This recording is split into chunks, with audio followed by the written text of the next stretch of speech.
Hey guys! Tonight we step into the stuffy, candlelit glow of a Victorian drawing room in 1860s London, where the air hums with the scent of lavender water and the faint creak of whalebone corsets. Picture yourself perched on a velvet settee, your crinoline skirt barely fitting, as a lady in a silk gown sways, her face paling, before she faints dramatically onto a chaise longue. You're about to unravel why tight corsets sent Victorian ladies toppling, a quirky slice of history that shaped their world. Spoiler: you probably wouldn't survive a day laced up like this. Between the shallow breaths and the endless etiquette, your modern lungs would beg for mercy.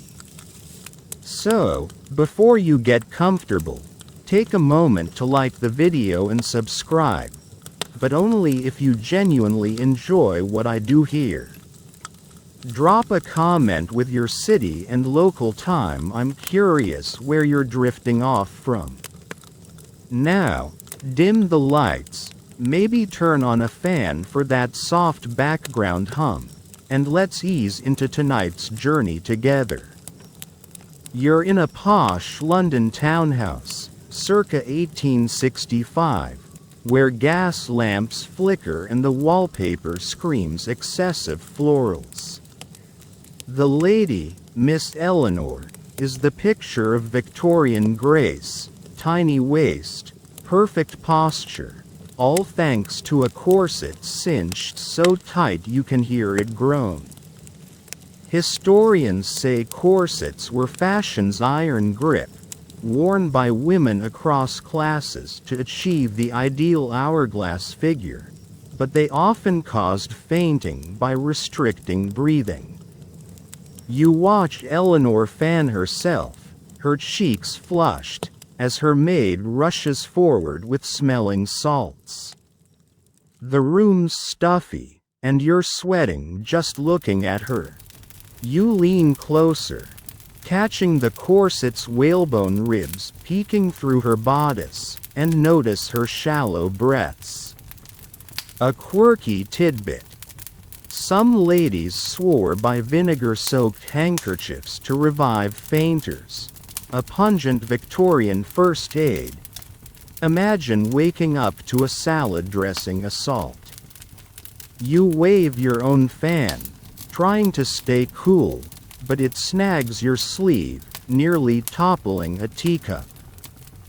Joke number 1. You're so clumsy, you'd faint just trying to lace a corset. Historians still argue whether fainting was purely physical or a social performance. Some say it was medical. Others claim ladies played it up for attention. The maid revives Eleanor, who smiles weakly, blaming the tight lacing. The mainstream fact hits. Corsets weren't just clothes, they were cultural mandates, shaping Victorian femininity, but often at a cost to health. The room's rhythm, clinking teacups, a ticking clock, a distant piano, grounds you, and you're starting to feel the weight of this sartorial squeeze. You're tied to this moment, the corset's grip a silent force in the room. Joke number 2. If you wore her corset, you'd pass out and start a new Victorian trend: floor napping. The candles flicker, and you're ready to dive deeper into this world of feints and fashion. Joke number 3. You're so out of place, you'd offer her a soda and call it a smelling salt.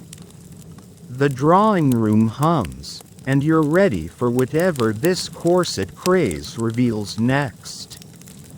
You're still in Victorian London, but now you're hunched over a cluttered workbench in a cramped corset workshop, the air thick with the scent of whalebone dust and damp linen. Your hands are prickling from threading a needle, and you're stitching stiff bone strips into a cotton corset under the sharp gaze of a seamstress, her apron stained with chalk. The workshop's gaslight flickers, and you're learning how corset makers crafted the rigid garments that sent ladies like Eleanor fainting in drawing rooms. The street outside hums, carriage wheels rattling, a costermonger's shout, the patter of rain on cobblestones. And you're trying not to stab your finger while sewing this contraption, tied to the dramatic faint you witnessed yesterday. Historians confirm that corset making in the 1860s was a skilled trade, with artisans using whalebone, steel, and cotton to shape women's figures to Victorian ideals. You watch the seamstress slice a baleen strip, flexible whalebone sourced from Arctic hunts, and slot it into the corset's channels, her hands swift. Your job is to stitch the seams, but your needle jams, puckering the fabric, and she sighs, rethreading it for you. A quirky tidbit. Some corset makers soaked whalebone in tea to soften it, giving corsets a faint breakfast aroma. Imagine your underwear smelling like Earl Grey. You sniff the baleen, tying you to Eleanor's corset, its ribs squeezing her breathless. The fabric's coarse under your fingers, and you marvel at how it becomes a lady's second skin. Your next stitch veers, nearly snapping the thread, and the seamstress mutters about clumsy apprentices. Joke number 1. You're so bad at this, you'd sew a corset that makes ladies faint from bad tailoring. Historians still argue whether corset makers were respected artisans or exploited laborers. Some say they earned decent wages. Others claim long hours ruined their health.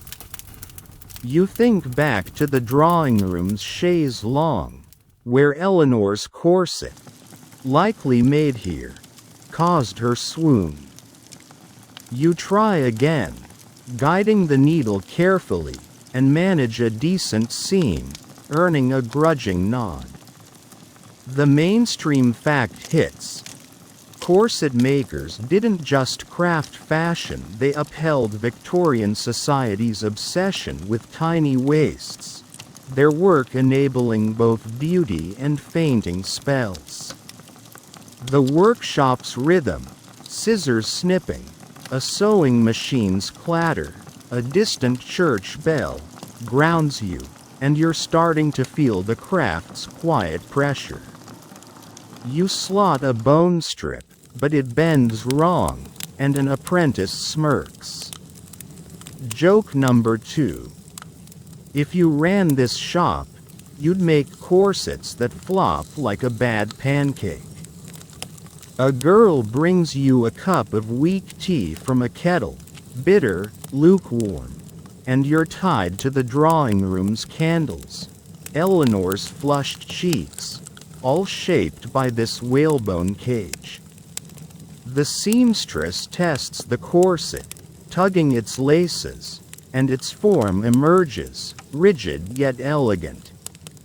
You're sinking into the workshop's pulse, marveling at how stitches become status.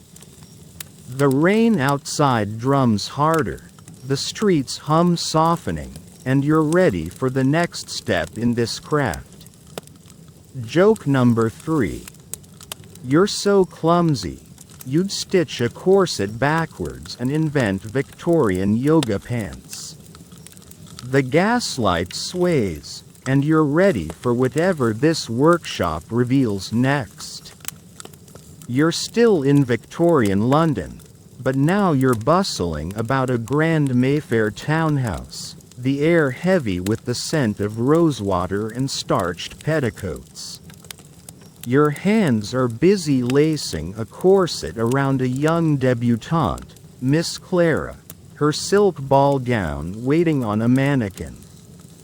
The dressing room's chandelier glints, and you're learning how tight lacing social pressure pushed ladies to cinch their waists for status, often at the cost of a feint or two. The street outside hums.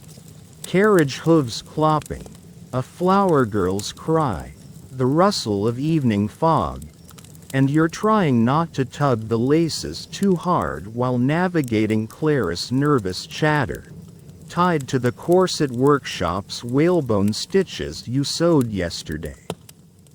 Historians confirm that in the 1860s, tight lacing was a social mandate for Victorian women, with a tiny waist signaling wealth, discipline, and marriageability.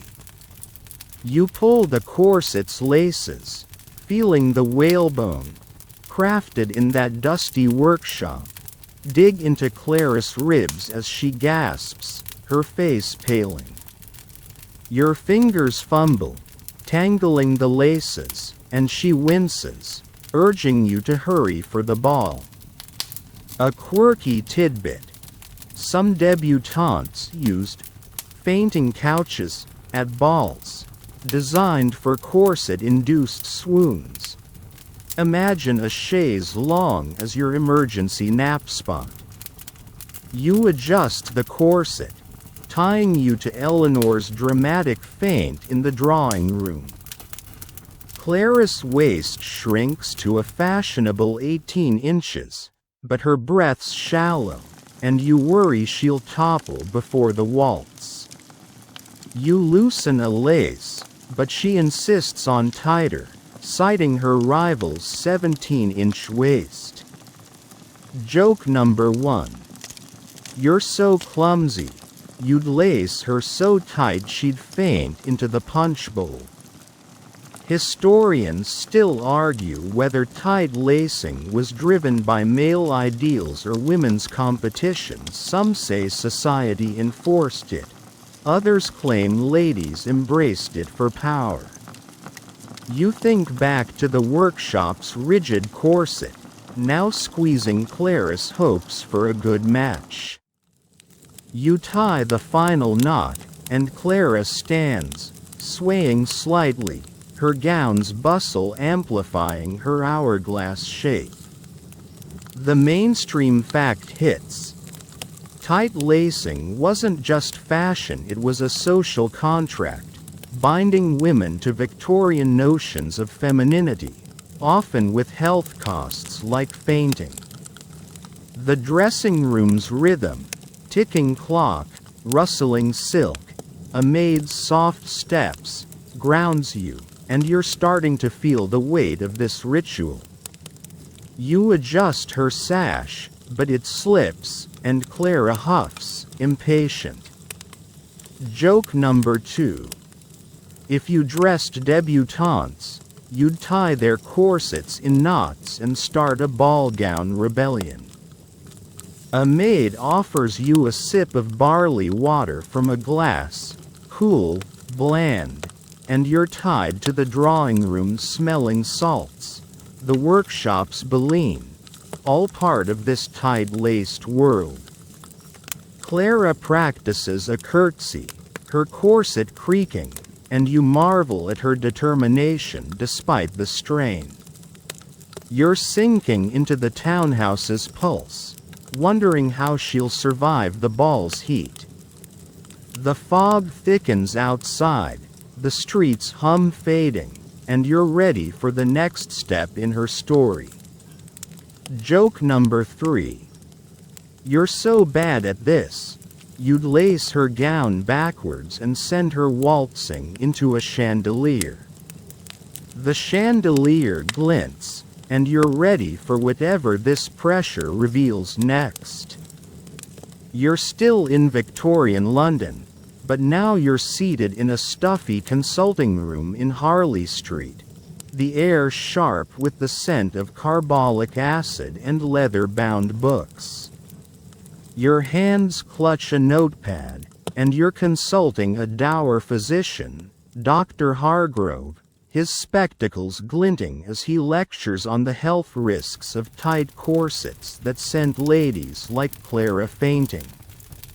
The room's mahogany shelves loom, and you're learning how medical fears shape the corset debate, with doctors warning of crushed organs and dizzy spells.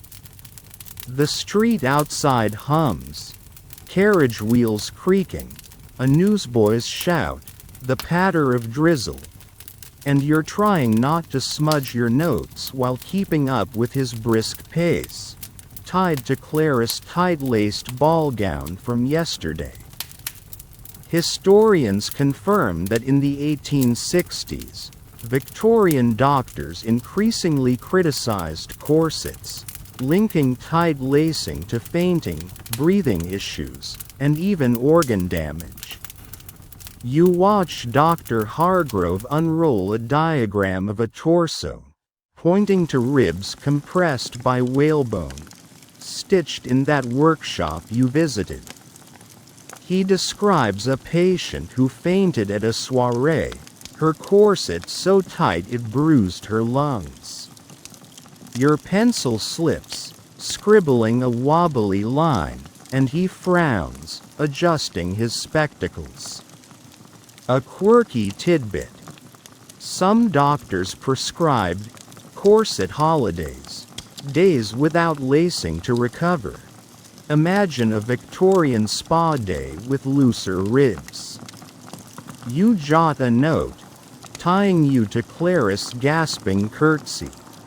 The diagram's stark lines make you wince, and you fumble your notepad, nearly dropping it. Dr. Hargrove's lecture drones on, citing cases of corset-induced syncope. Joke number 1. You're so clumsy, you'd faint just reading his warnings and blame the notepad.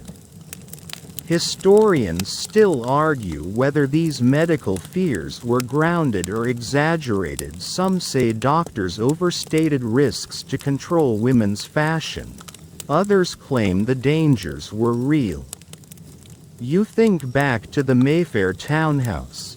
Clara's pale face as her corset squeezed, a living case for Hargrove's charts. You scribble another note, and the mainstream fact hits. Medical warnings about corsets sparked public debate, challenging the fashion that defined Victorian femininity, though many ignored the risks. The consulting room's rhythm, ticking clock, rustling pages, a distant cough, grounds you, and you're starting to feel the weight of these health concerns. You ask about fainting cures, but your question's muddled, and Hargrove huffs, impatient. You try sketching the diagram, but your lines crisscross, and a nurse smirks. Joke number 2. If you were a doctor, you'd prescribe tea for fainting and start a caffeine craze.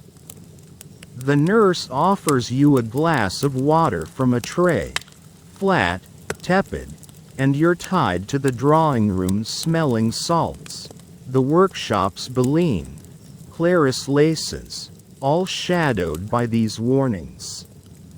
Hargrove shares a story of a lady whose corset cracked a rib, his tone grim. You're sinking into the room's pulse, marveling at how medicine clashed with fashion's grip. The drizzle outside thickens, the streets hum fading, and you're ready for the next angle on this corset saga. Joke number 3. You're so bad at this, you'd misread his chart and ban petticoats instead. The gaslight flickers, and you're ready for whatever this consultation reveals next. You're still in Victorian London, but now you're strolling through the glittering aisles of a Regent Street dress shop. the air sweet with the scent of lavender sachets and crisp silk. Your hands brush against bolts of satin, and you're clutching a fashion plate, a colorful print showcasing the latest corset-driven gowns. You're exploring how corsets shaped Victorian beauty standards, turning women like Clara into living ideals of elegance, even if it meant fainting at the ball. The shop's hum, rustling fabrics, a seamstress's murmur, the jingle of a doorbell, surrounds you, and you're trying not to knock over a mannequin while soaking in this world of rigid fashion, tied to Dr. Hargrove's grim warnings from yesterday. Historians confirm that in the 1860s, corsets were central to Victorian beauty, creating the hourglass silhouette that signaled refinement and femininity across classes. You pause at a display, where a mannequin sports a corset, whalebone stitched like those you sewed, cinched to an improbable 18 inches. A shopgirl, her own waist tightly laced, explains how ladies chased this ideal to outshine rivals at soirees. Your fingers fumble the fashion plate, nearly dropping it, and she smiles, adjusting a ribbon. A quirky tidbit. Some fashion magazines suggested sleeping in corsets to train the waist. Imagine napping in a whalebone cage for beauty points. You flip the plate, tying you to Clara's breathless curtsy. The shop's mirrors reflect endless corseted figures, and you notice a customer wincing as her maid laces her up. Your attempt to sketch the mannequin's gown goes awry, the lines smudging, and a passing clerk smirks. Joke number 1. You're so clumsy, you'd draw a corset and make it look like a barrel. Historians still argue whether corsets empowered women through beauty or oppressed them with conformity. Some say they offered social leverage, others claim they enforced control. You think back to Dr. Hargrove's diagram, its crushed ribs a stark contrast to this shop's glamorous allure. You touch a corset's silk cover, its bone ribs rigid beneath, and feel the tension between fashion and health. The mainstream fact hits. Corsets weren't just garments, they were Victorian society's blueprint for femininity, dictating how women moved, breathed, and fainted. The shop's rhythm, scissors snipping, a customer's giggle, a distant hansom cab, grounds you, and you're starting to grasp this cultural obsession. You try pinning a ribbon to a display, but it slips, and the shopgirl sighs. Joke number 2. If you worked here, you'd pin a corset to the wall and call it avant-garde. A maid offers you a sip of rosewater cordial from a tray, cloying, cool, and you're tied to the Mayfair laces, the workshop's Beline, Hargrove's warnings, all woven into this fashion parade. The shopgirl shares a tale of a lady who fainted at a ball but won a suitor's heart, her corset the star. You're sinking into the shop's pulse, marveling at how beauty trumped breath. The street's hum fades, the evening's settling in, and you're ready for the next layer of this corset story. Joke number 3. You're so bad at this, you'd wear a corset backwards and start a new fainting fashion. The mirrors gleam, and you're ready for whatever this shop reveals next. You're still in Victorian London, but now you're twirling, Well, trying to, across the polished oak floor of a grand ballroom in Belgravia, the air thick with the scent of beeswax candles and tuberose perfume. Your corset, laced as tightly as Clarice was in that Mayfair dressing room, digs into your ribs, and you're clutching a silk fan, struggling to breathe while waltzing with a stiff-backed gentleman. The chandeliers blaze, and you're learning how the hidden strains of corsets turned ballrooms into fainting traps for Victorian ladies chasing elegance. The orchestra's violins soar, blending with the rustle of taffeta and the clink of champagne flutes, and you're trying not to gasp audibly while keeping step, tied to the Regent Street fashion plates you admired yesterday. Historians confirm that in the 1860s, balls were the pinnacle of Victorian social life, where corsets, cinched to showcase those hourglass figures, often left women dizzy or fainting from restricted lungs. You feel the whalebone, stitched in that dusty workshop, press against your chest, each waltz step a battle for air. Your partner, oblivious, spins you, but your footing falters, and you nearly trip over your crinoline. A quirky tidbit. Some ballrooms had fainting rooms, stocked with chaise longues and smelling salts. Imagine a VIP lounge for corset casualties. You fan yourself, tying you to Clarice's tight-laced debut.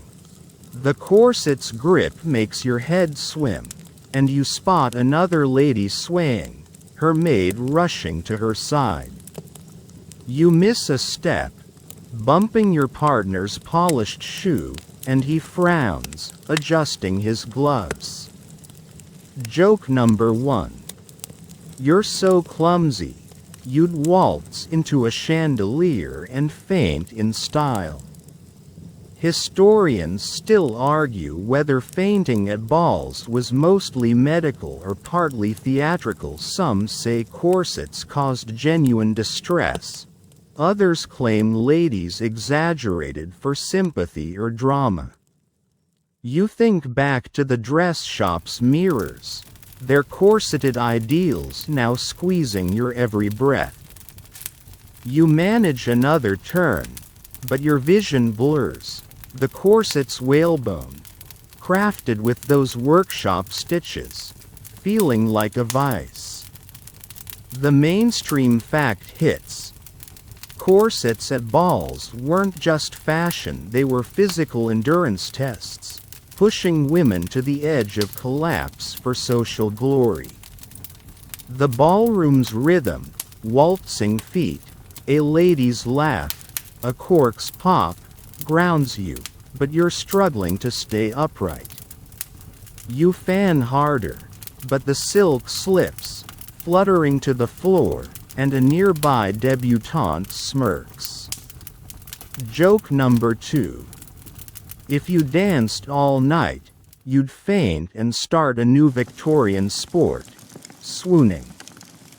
A footman offers you a glass of lemonade from a tray, tart, cool, and you're tied to Dr. Hargrove's warnings, the Mayfair laces, the shop's satin, all culminating in this breathless waltz.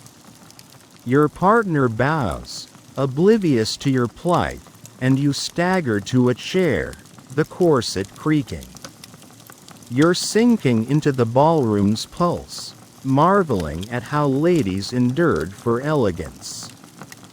The music swells, the chandeliers glinting, and you're ready for the next spin in this corset saga. Joke number 3. You're so bad at this, you'd waltz with a corset and end up tangled in your own bustle. The candles flicker, and you're ready for whatever this dance reveals next. You're still in Victorian London, but now you're standing in a bustling Hyde Park Square, the air crisp with the scent of damp grass and coal smoke. Your hands clutch a pamphlet, its ink fresh, as you join a crowd of dress reform advocates rallying against the tight corsets that sent you waltzing into near faints at the ball. A fiery speaker, Mrs. Amelia Bloomer, waves a loose-fitting gown, urging women to ditch whalebone for health. You're learning how reformers fought the corset's grip, challenging Victorian fashion's fainting-inducing norms. The squares hum.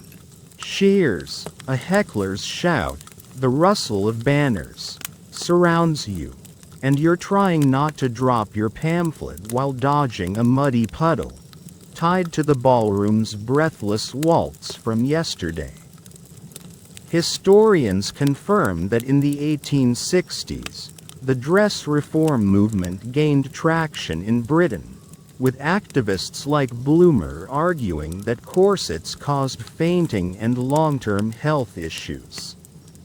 You watch Mrs. Bloomer display rational dress, no corset, just flowing fabric, and the crowd murmurs, some nodding, others scoffing.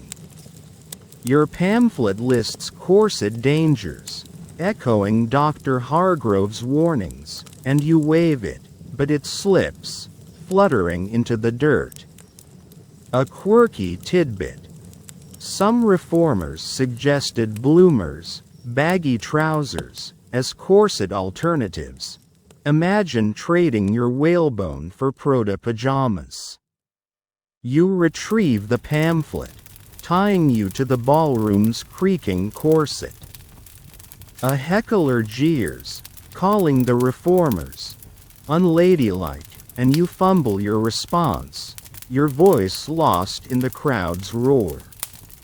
Mrs. Bloomer's speech soars, citing fainting cases at balls like the one you barely survived. Joke number 1. You're so clumsy, you'd rally for reform and accidentally wave a corset as a flag. Historians still argue whether dress reform was a feminist push or a health crusade. Some say it empowered women. Others claim it was dismissed as fringe. You think back to the Belgravia chandeliers, where Clarice corset, stitched in that workshop, nearly felled her. You join the chant for freedom from lacing, but your enthusiasm makes you trip over a banner, and a reformer chuckles, steadying you. The mainstream fact hits. Dress reformers didn't just critique corsets, they challenged Victorian gender norms, sparking debates that outlasted their rallies. The square's rhythm, boots stomping, a horse's whinny, a distant church bell, grounds you, and you're starting to feel the movement's bold pulse. You try passing out pamphlets, but one blows away, and a child giggles. Joke number 2. If you led this rally, you'd hand out petticoats and start a laundry revolution. A woman offers you a sip of ginger tea from a flask, spicy, warm, and you're tied to the Mayfair laces, the dress shop's mirrors, the doctor's charts, all clashing in this park. Mrs. Bloomer shares a story of a lady who burned her corset and danced freely, her defiance electric. You're sinking into the crowd's energy, marveling at their fight against fashion's squeeze. The dusk settles, the square glowing with reformist zeal, and you're ready for the next step in this rebellion. Joke number 3. You're so bad at this, you join the reform and accidentally lace up tighter. The banners wave, and you're ready for whatever this rally reveals next. You're still in Victorian London, but now you're seated at a polished mahogany desk in a Bloomsbury reading room, the air musty with the scent of old paper and wax polish. Your hands clutch a stack of colorful broadsheets, their bold headlines touting miracle corsets that promise tiny waists without fainting. Gas lamps hum softly, and you're exploring the exaggerated advertising hype that sold corsets to ladies like Clara, fueling the tight-lacing craze despite reformers' protests. The room's quiet, pages turning, a librarian's cough, the distant clatter of hansom cabs. And you're trying not to crinkle the brittle broadsheets while sifting through their wild claims, tied to the Hyde Park reform rally you joined yesterday. Historians confirm that in the 1860s, corset advertisements flooded Victorian magazines, blending pseudoscience and glamour to market whalebone wonders as health cures and beauty must-haves. You scan a broadsheet boasting a Dr. Lawrence vitalizing corset, claiming it prevents fainting while sculpting a 16-inch waist, stitched, no doubt, in workshops like the one you visited. Your fingers slip, tearing a corner, and a fellow reader glares. A quirky tidbit. Some ads promised corsets laced by magnetic forces. For vitality, imagine a whalebone gadget powered by Victorian woo-woo. You smirk, tying you to Clara's breathless waltz, her corset likely sold with similar hype. The ad's fine print mentions improved respiration, contradicting Dr. Hargrove's warnings, and you scribble a note, but your pen leaks, blotching the page. Joke number 1. You're so clumsy, you'd advertise a corset and accidentally pitch a fainting couch. Historians still argue whether these ads misled women or reflected their desires. Some say they preyed on insecurities. Others claim ladies knowingly bought the fantasy. You think back to the Belgravia ballroom, where corsets, hyped like these, left ladies swaying on the edge of collapse. You flip to another ad, its engraving showing a corseted lady dancing effortlessly, no feint in sight. The mainstream fact hits. Corset advertising wasn't just marketing, it was a cultural force, embedding tight lacing in Victorian ideals despite health risks like fainting. The reading room's rhythm, clock ticking, a chair's creak, a distant foghorn, grounds you, and you're starting to feel the pull of this sales pitch. You try stacking the broadsheets, but they slide, scattering, and a librarian TSKS. Joke number 2. If you wrote these ads, you'd sell corsets that double as life rafts. A clerk brings you a cup of weak tea from a tray, tepid, bitter, and you're tied to the Mayfair laces, the Reform Rally's banners, the dress shop's mirrors, all fueled by this printed hype. The broadsheet's next ad claims a corset, cures nerves, and you chuckle, imagining Clara buying it for her ball. You're sinking into the room's quiet pulse, marveling at how words sold whalebone dreams. The dusk creeps in, the gas lamps glowing, and you're ready for the next layer of this corset story. Joke number 3. You're so bad at this, you'd misread an ad and buy a corset for your cat. The pages rustle, and you're ready for whatever these ads reveal next. You're still in Victorian London, but now you're trailing a maid, Mary, through the back stairs of a grand Kensington townhouse, the air damp with the scent of coal dust and boiled cabbage. Your hands clutch a polishing rag, and you're helping her scrub silver while watching her move stiffly, her plain wool dress hiding a corset that pinches just as tightly as Clarice's ball gown. You're learning how working women endured corsets for their jobs, chasing respectability despite the same fainting risks that felled high society ladies. The kitchen's hum, pots clanging, a scullery maid's hum, the creak of floorboards, surrounds you, and you're trying not to knock over a candlestick while keeping up with Mary's brisk pace, tied to the corset ad's glossy promises you read yesterday. Historians confirm that in the 1860s, working-class women like maids wore corsets to mimic the refined silhouette of their employers, often at the cost of comfort and health. You notice Mary's corset, likely whalebone, stitched in a workshop like yours, beneath her apron, its laces pulling tight as she bends to polish a tray.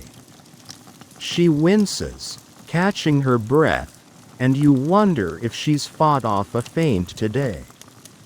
A quirky tidbit. Some maids reused their mistresses' cast-off corsets, hand-me-downs that still squeezed.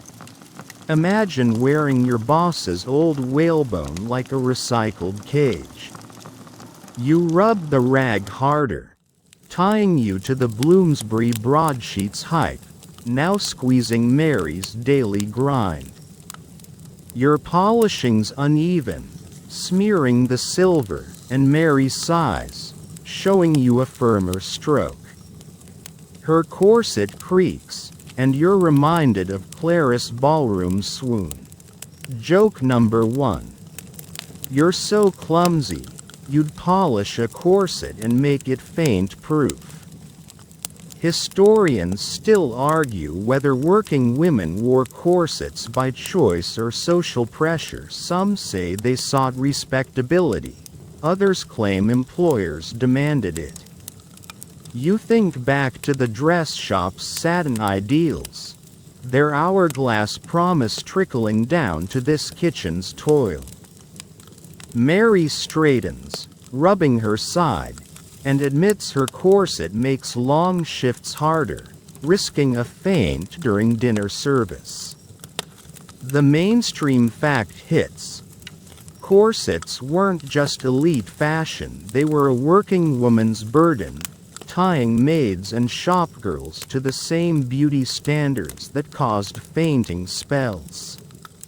The kitchen's rhythm, chopping knives, a kettle's whistle, a butler's call, grounds you, and you're starting to feel the weight of her endurance. You try polishing again, but the rag slips, smudging a fork, and a scullery maid smirks. Joke number 2. If you were a maid, you'd lace your corset so loose you'd start a slouching trend. A cook offers you a sip of barley water from a jug, flat, warm, and you're tied to the Mayfair laces, the doctor's warnings, the Reform Rally's chants, all pressing on Mary's ribs. She shares a story of fainting while serving soup, her corset blamed but never removed. You're sinking into the backstairs pulse, marveling at how she carries on despite the squeeze. The townhouse's bustle grows, dinner prep peaking, and you're ready for her next task. Joke number 3. You're so bad at this, you'd wear her corset and faint into the pudding. The fire crackles, and you're ready for whatever this service reveals next. You're still in Victorian London, but now you're weaving through the bustling servants' quarters of a Belgravia mansion, the air heavy with the scent of lye soap and starched linen. Your hands clutch a worn corset, its cotton frayed but functional, as you compare it to a silk and whalebone masterpiece destined for the lady of the house, Lady Beatrice. You're learning how corsets marked a stark class divide, squeezing both aristocrats and servants like Mary into Victorian ideals, though with different fabrics and fainting risks. The quarters hum, maids gossiping, a bootboy's whistle, the clatter of laundry tubs, surrounds you, and you're trying not to snag the silk corset on a splintered doorframe while examining this sartorial gap, tied to Mary's kitchen toil from yesterday. Historians confirm that in the 1860s, corsets reflected class distinctions, with wealthy women wearing luxurious, custom-fit versions while servants made do with cheaper, coarser ones, both prone to causing faints. You hold up Mary's corset, stitched in that workshop, but with rougher baleen, and feel its stiff, no-frills design, built for work, not waltzes. Lady Beatrice's corset, embroidered with lace, boasts finer whalebone, yet it's just as tight, promising the same breathlessness you saw in Clarice Ballroom's swoon.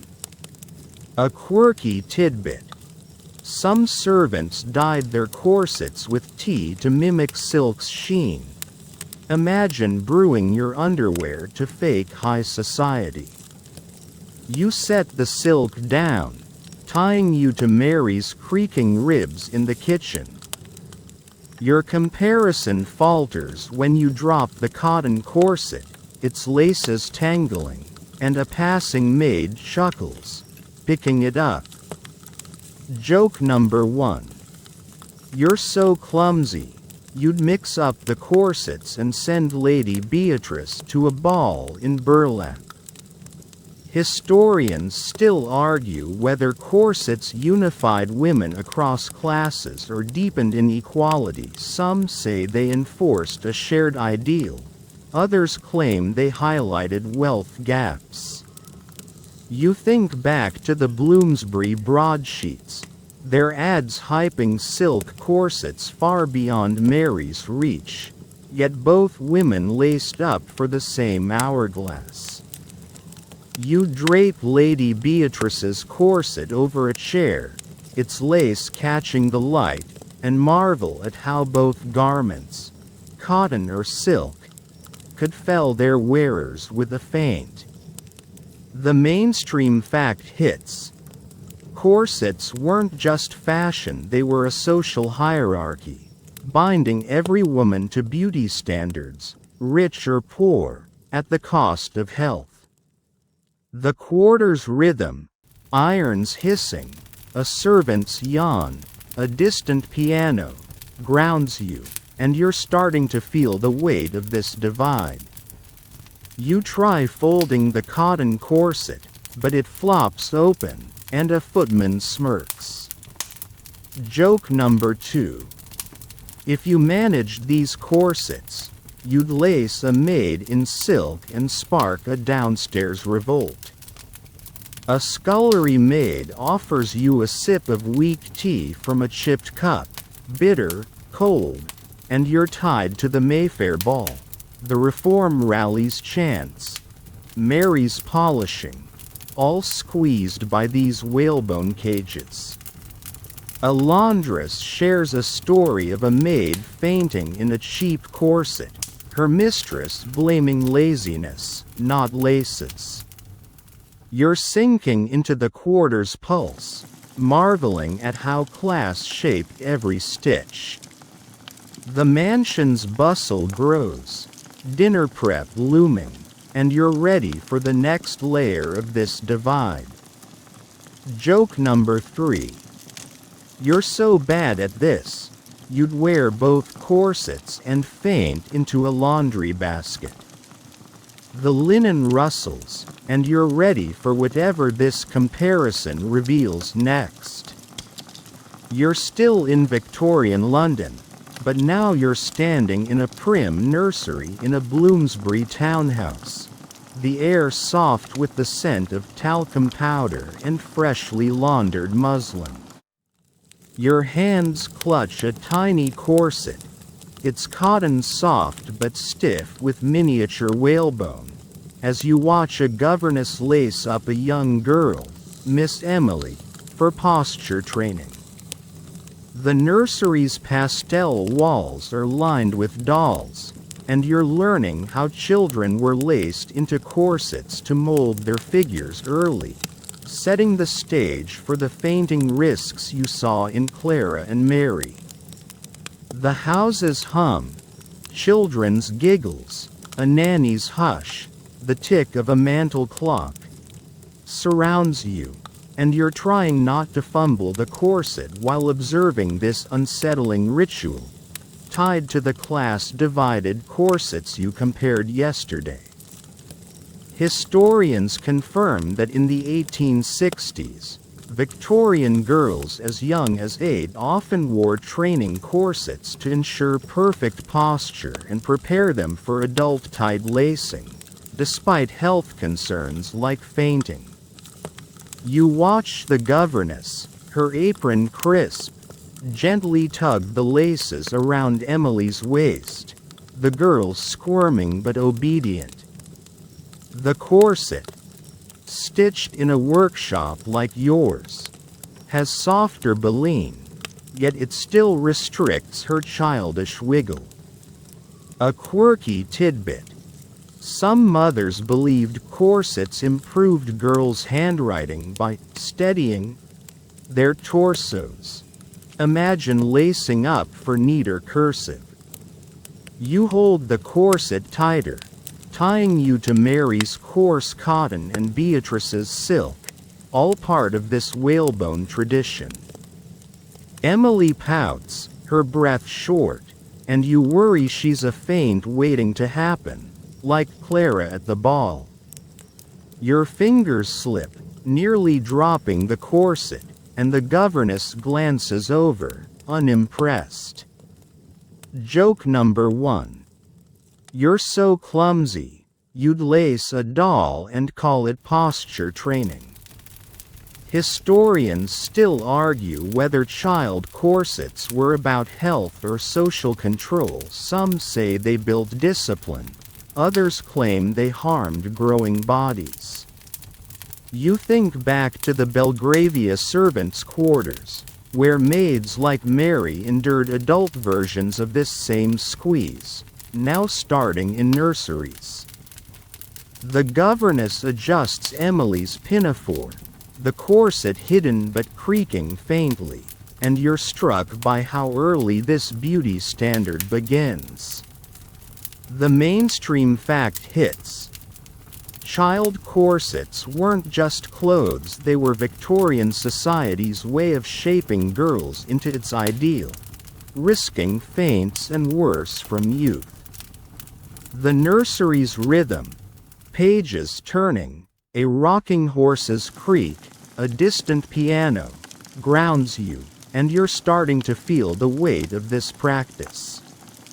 You try folding the corset, but its laces tangle, and a nanny smirks. Joke number 2. If you trained these girls, you'd tie their corsets in bows and start a ribbon rebellion. A maid brings you a glass of milk from a tray, sweet, tepid, and you're tied to the Mayfair Ball's lemonade, the Reform Rally's tea, the servant's tea, all linked by this corset culture. The governess shares a story of a girl who fainted during lessons, her corset blamed but never removed. You're sinking into the nursery's quiet pulse, marveling at how whalebone molds even children. The afternoon light fades, the house settling, and you're ready for the next layer of this corset story. Joke number 3. You're so bad at this, you'd lace Emily's corset and send her tumbling into a dollhouse. The clock ticks, and you're ready for whatever this training reveals next. You're still in Victorian London, but now you're slipping through the oak-paneled halls of a gentleman's tailoring shop in Savile Row. The air rich with the scent of wool polish and cedarwood. Your hands clutch a tailor's measuring tape, and you're peering into a fitting room where a dapper gentleman, Mr. Charles, adjusts a discreet waist cincher. A male corset beneath his waistcoat. You're learning how men secretly wore corsets in the 1860s to achieve a trim figure, facing their own fainting risks despite the era's focus on women's lacing. The shop's hum, scissors snipping, a clerk's murmur, the clink of cufflinks, surrounds you, and you're trying not to drop the tape while sneaking a glimpse at this hidden fashion, tied to the children's corsets you saw in the Bloomsbury nursery yesterday. Historians confirm that Victorian men, particularly dandies and military officers, wore corsets or stays to enhance their silhouette, though it was rarely discussed due to masculine ideals. You watch the tailor, his hands deft, tighten Charles's cincher, whalebone stitched like Clarice, but simpler, designed for a flat abdomen rather than an hourglass. Charles winces, his breath short, and you wonder if he's dodged a feint at a club. A quirky tidbit. Some men's corsets were marketed as health belts to dodge stigma. Imagine a whalebone girdle sold as a gym accessory. You fiddle with the tape, tying you to Emily's tiny corset, both squeezing for society's approval. Charles catches your stare and reddens, adjusting his cravat to hide the cincher's outline. Your tape slips, tangling around your fingers, and the tailor sighs, entangling it. Joke number 1. You're so clumsy, you'd measure his corset and announce it to the whole shop. Historians still argue whether men's corsets were common or niche. Some say they were widespread among elites. Others claim only vain dandies laced up. You think back to the nursery's whalebone training. How even children faced the same pressure now shaping Charles's waist. You try measuring his sleeve, but your hands shake, skewing the numbers, and a clerk smirks. The mainstream fact hits.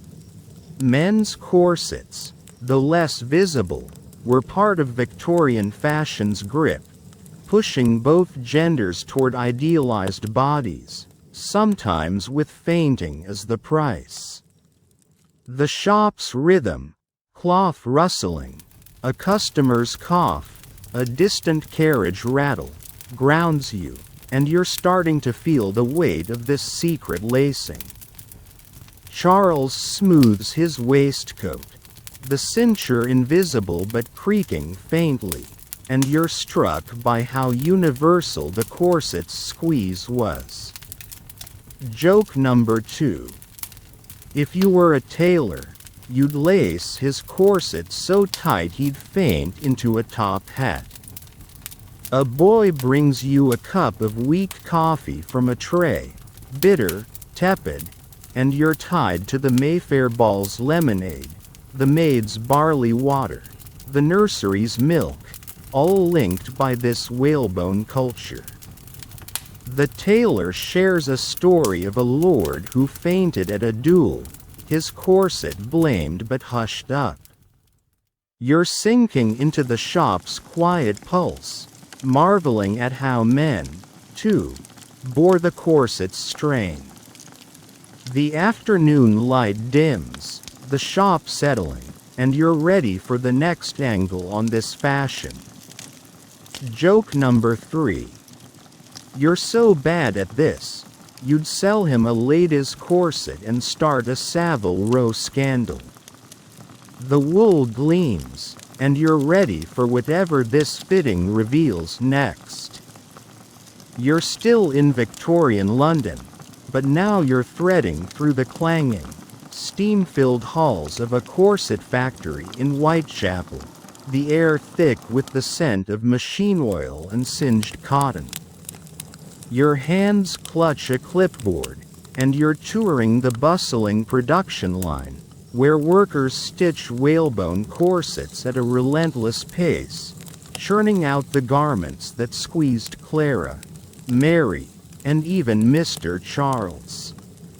You're learning how the industrial boom of the 1860s mass-produced corsets, making tight lacing, and its fainting risks, accessible to all classes. The factories roar, sewing machines whirring, workers' shouts, the hiss of steam, surrounds you, and you're trying not to trip over a bolt of fabric while keeping up with the foreman's brisk tour, tied to the gentleman's waist cincher you saw in Savile Row yesterday. Historians confirm that the Industrial Revolution transformed corset production in the 1860s, with factories using steam-powered machines to mass-produce whalebone and steel corsets, lowering costs but not fainting spells. You watch a worker, her hands calloused, feed cotton into a stitching machine, the whalebone, sourced from workshops like yours, slotted into channels at lightning speed. Your clipboard slips, nearly falling into a pile of laces, and the foreman grunts, steadying it. A quirky tidbit. Some factories advertised self-lacing corsets with pulley systems. Imagine a whalebone contraption that ties itself like a steampunk gadget. You jot a note, tying you to Charles's discreet cincher, now mass-made here. The machine's needle jams, and you flinch, bumping a stack of corset panels. The worker laughs, fixing it with a flick. Joke number 1. You're so clumsy, you'd break the machine and start a corset shortage. Historians still argue whether mass production democratized fashion or exploited workers. Some say it empowered women with affordable corsets. Others claim it trapped laborers in grueling conditions. You think back to the Savile Row fitting room, where Charles's corset, likely factory-made, hid the sweat of workers like these. You move to the packing line, where corsets are boxed for shops like the one on Regent Street, their whalebone ribs, stitched in your workshop days, ready to squeeze waists across London. The mainstream fact hits. Industrial corset production wasn't just a business, it fueled Victorian culture's tight lacing obsession, spreading fainting risks from ballrooms to backstairs. The factory's rhythm, hammers banging, a whistle's shriek, a worker's cough, grounds you, and you're starting to feel the scale of this mechanized fashion. You try tallying boxes, but your pencil snaps, and a packer smirks. Joke number 2. If you ran this factory, you'd pack petticoats and call them corsets. A girl offers you a sip of tepid water from a tin cup, gritty, warm, and you're tied to the Mayfair Ball's lemonade, the maid's barley water, the tailor's coffee, all linked by this whalebone surge.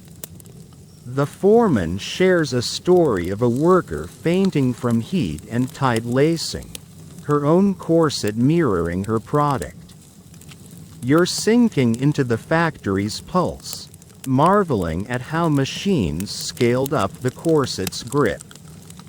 The steam clouds thicken, the hall dimming, and you're ready for the next piece of this industrial tale. Joke number 3. You're so bad at this, you jam the line and send corsets to the moon.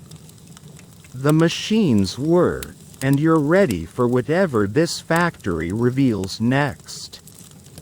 You're still in Victorian London, but now you're wandering the cobbled streets of Piccadilly, the evening air alive with the scent of gas lamps and blooming lilacs from nearby gardens. Your hands clutch a small notebook, its pages filled with sketches of corseted silhouettes, as you trace the cultural legacy of corsets in shaping Victorian identity, from fainting ladies like Clara to factory workers in Whitechapel. The streets glow with shop windows displaying whalebone wonders, and you're learning how corsets wove beauty, discipline, and debate into the era's heart. The city's hum, carriage wheels clattering, a street musician's violin, the chatter of passers-by, surrounds you, and you're trying not to trip on a curb while jotting notes, tied to the factory's steam-driven corsets you toured yesterday. Historians confirm that in the 1860s, corsets were more than fashion, they were a cultural cornerstone, defining Victorian notions of femininity, propriety, and even morality, despite their fainting risks. You pause at a bookshop window, where a novel's cover shows a corseted heroine swooning, her whalebone stitched in workshops like yours, mass-produced in that roaring factory. A nearby poster advertises a lecture on dress reform, echoing the Hyde Park rally. A quirky tidbit. Some Victorian plays featured corset scenes, where heroines fainted for dramatic effect. Imagine a whalebone soap opera stealing the stage. You sketch the poster, tying you to Clara's ballroom collapse and Mary's kitchen strain. Your pencil slips, smudging a line, and a passing newsboy grins, tossing you a penny for luck. Joke number 1. You're so clumsy, you'd sketch a corset and make it look like a potato sack. Historians still argue whether corsets symbolized empowerment or oppression. Some say they gave women social currency. Others claim they caged their bodies and minds. You think back to the Whitechapel factory, its machines churning out corsets that shaped not just waists but Victorian art, literature, and gender roles. You step into a crowd outside a theater, where a playbill promises a corseted heroine's tale, her faints the talk of London. The mainstream fact hits. Corsets didn't just cause faints, they were Victorian culture's mirror, reflecting ideals of beauty and restraint while sparking reform debates. The street's rhythm, hooves trotting, a flower girl's cry, a distant foghorn, grounds you, and you're starting to feel the depth of this legacy. You try noting a playbill detail, but your notebook flops open, and a lady in a bustle smirks. Joke number 2. If you chronicled this era, you'd write a corset epic and lose it in a gutter. A vendor offers you a cup of ginger beer from a cart, fizzy, sharp, and you're tied to the Mayfair Ball's lemonade, the Reform Rally's tea, the factory's water, all woven into this cultural web. A street poet recites a verse about a lady's corset breaking free, the crowd laughing, and you're struck by how whalebone shaped even humor. You're sinking into Piccadilly's pulse, marveling at corsets' hold on Victorian identity. The gas lamps flare, the night deepening, and you're ready for the final reflection. Joke number 3. You're so bad at this, you'd wear a corset to a play and faint during the applause. The streets shine, and you're ready for whatever this legacy reveals next. You're still in Victorian London, but now you're seated on a wrought iron bench in a quiet Kensington garden. The night air soft with the scent of dew-kissed roses and distant coal fires. Your notebook rests in your lap, its sketches of corseted figures fading in the moonlight, and you're reflecting on the lasting tales of corsets, how their whalebone grip shaped fainting ladies like Clara, maids like Mary, and even men like Charles, leaving a legacy that lingers beyond the Victorian era. The garden's hush, crickets chirping, a soft breeze, the faint clop of a late carriage, wraps you, and you're sinking into the calm, letting the corset's story settle like mist over the flower beds, tied to Piccadilly's glowing streets you wandered yesterday. Historians agree that corsets in the 1860s were a defining force, not just squeezing waists but molding Victorian culture, from fashion to reform debates, with fainting as their dramatic hallmark. You trace a sketch of Clara's ball gown, its whalebone, stitched in that workshop, causing her swoon, and picture Mary's coarse corset, the factory's steam, the reform rally's chants. Corsets weren't just garments, they were a cultural script, dictating beauty and sparking change. A quirky tidbit.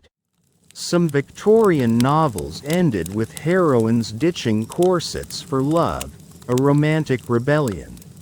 Imagine a whalebone breakup scene stealing hearts. You smile, tying you to Piccadilly's playbills and their corseted heroines. The garden's roses sway, their petals echoing the silk of Beatrice's corset, now a memory of class and strain. You think back to the nursery's tiny laces, the tailor's secret cincture, how every moment wove this legacy of feints and defiance. Joke number 1.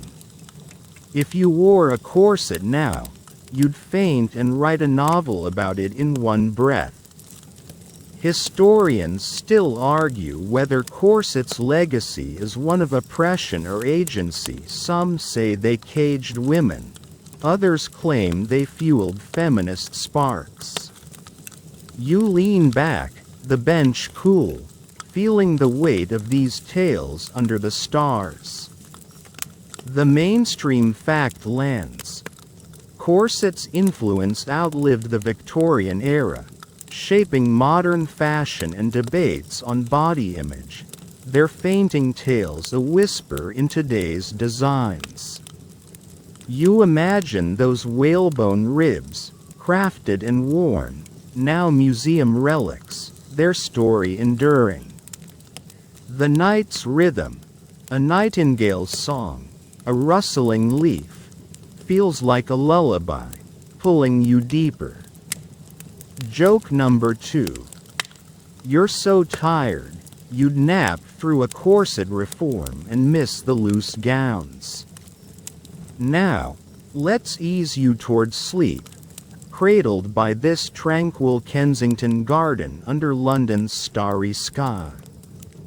Picture yourself on that bench, the roses scent a gentle caress, the city's hum fading into a whisper, like lace untying from a corset's grip.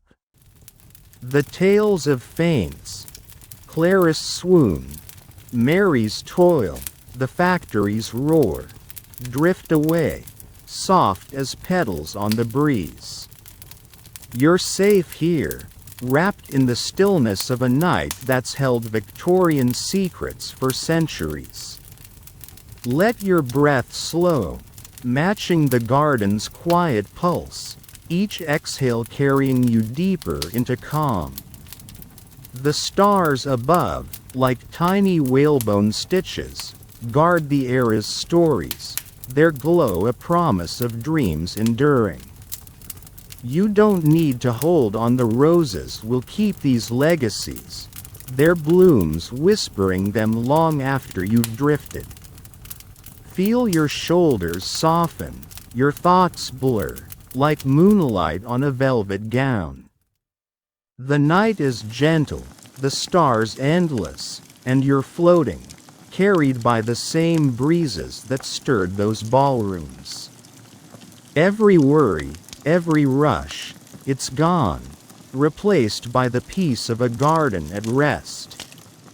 Let the stars fade, let the roses' scent linger, and sink into a sleep as deep as London's heart. You've walked its corseted paths, felt its feints, and now it's time to rest. Sweet dreams, under the stars that watched those waists cinch. Joke number 3. You're so relaxed, you'd sleep through a Victorian ball and miss the fainting drama. The night embraces you, and the corset's legacy whispers. You've earned this serenity.